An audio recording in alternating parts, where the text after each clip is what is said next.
Welcome to today's edition of the show podcast. Beverly Cleary, the celebrated children's author whose memories of her Oregon childhood were shared with millions through the likes of Ramona and Beezus Quimby and Henry Huggins, has died. She was 104. Cleary's publisher HarperCollins announced Friday that the author died Thursday in Carmel Valley, California, where she had lived since the 1960s. No cause of death was given. Trained as a librarian, Cleary didn't start writing books until her early 30s when she wrote Henry Huggins, published in 1950. Children worldwide came to love the adventures of Huggins and neighbors Ellen Tebbetts, Otis Spofford, Beatrice Beezus Quimby and her younger sister, Ramona. They inhabit a down-home, wholesome setting on Klickitat Street, a real street in Portland, Oregon, the city where Cleary spent much of her youth. Among the Henry titles were Henry and Ribsy, Henry and the Paper Route and Henry and Beezus. Ramona, perhaps her best-known character, made her debut in Henry Huggins with only a brief mention.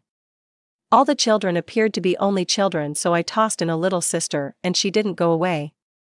She kept appearing in every book, she said in a March 2016 telephone interview from her California home. Cleary herself was an only child and said the character wasn't a mirror.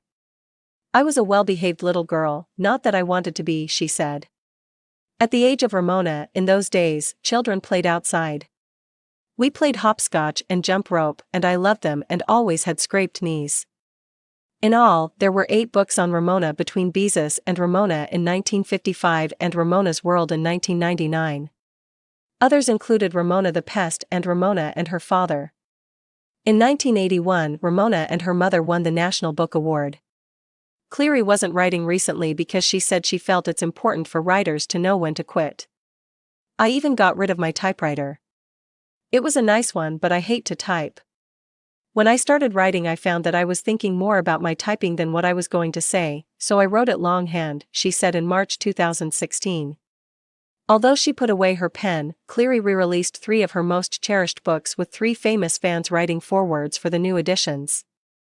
Actress Amy Poehler penned the front section of Ramona Quimby, age 8, author Kate DiCamillo wrote the opening for The Mouse and the Motorcycle, and author Judy Blume wrote the foreword for Henry Huggins. Cleary, a self-described fuddy-duddy, said there was a simple reason she began writing children's books. As a librarian, children were always asking for books about kids like us. Well, there weren't any books about kids like them. So when I sat down to write, I found myself writing about the sort of children I had grown up with, Cleary said in a 1993 Associated Press interview. Dear Mr. Henshaw, the touching story of a lonely boy who corresponds with a children's book author, won the 1984 John Newbery Medal for the most distinguished contribution to American literature for children. It came about because 2 different boys from different parts of the country asked me to write a book about a boy whose parents were divorced, she told National Public Radio as she neared her 90th birthday. Ramona and Her Father in 1978 and Ramona Quimby, age 8 in 1982 were named Newbery Honor Books. Cleary ventured into fantasy with The Mouse and the Motorcycle, and the sequels Runaway Ralph and Ralph S. Mouse. Socks, about a cat's struggle for acceptance when his owners have a baby, is told from the point of view of the pet himself.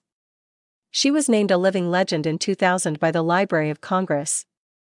In 2003, she was chosen as one of the winners of the National Medal of Arts and met President George W. Bush. She is lauded in literary circles far and wide.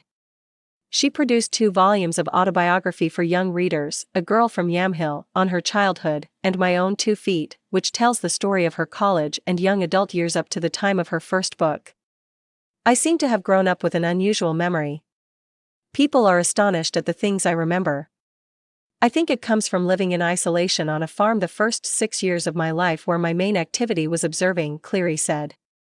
Cleary was born Beverly Bunn on April 12, 1916, in McMinnville, Oregon, and lived on a farm in Yamhill until her family moved to Portland when she was school age. She was a slow reader, which she blamed on illness and a mean-spirited first-grade teacher who disciplined her by snapping a steel-tipped pointer across the back of her hands. I had chicken pox, smallpox and tonsillitis in the 1st grade and nobody seemed to think that had anything to do with my reading trouble, Cleary told the AP. I just got mad and rebellious. By 6th or 7th grade, I decided that I was going to write children's stories, she said. Cleary graduated from junior college in Ontario, California, and the University of California at Berkeley, where she met her husband, Clarence. They married in 1940. Clarence Cleary died in 2004. They were the parents of twins, a boy and a girl born in 1955, who inspired her book Mitch and Amy. Cleary studied library science at the University of Washington and worked as the children's librarian at Yakima, Washington, and post-librarian at the Oakland Army Hospital during World War II. Her books have been translated into more than a dozen languages and inspired Japanese, Danish and Swedish television programs based on the Henry Huggins series. A 10-part PBS series, Ramona, starred Canadian actress Sarah Polley. The 2010 film Ramona and Beezus featured actresses Joey King and Selena Gomez. Cleary was asked once what her favorite character was. "Does your mother have a favorite child?" she responded.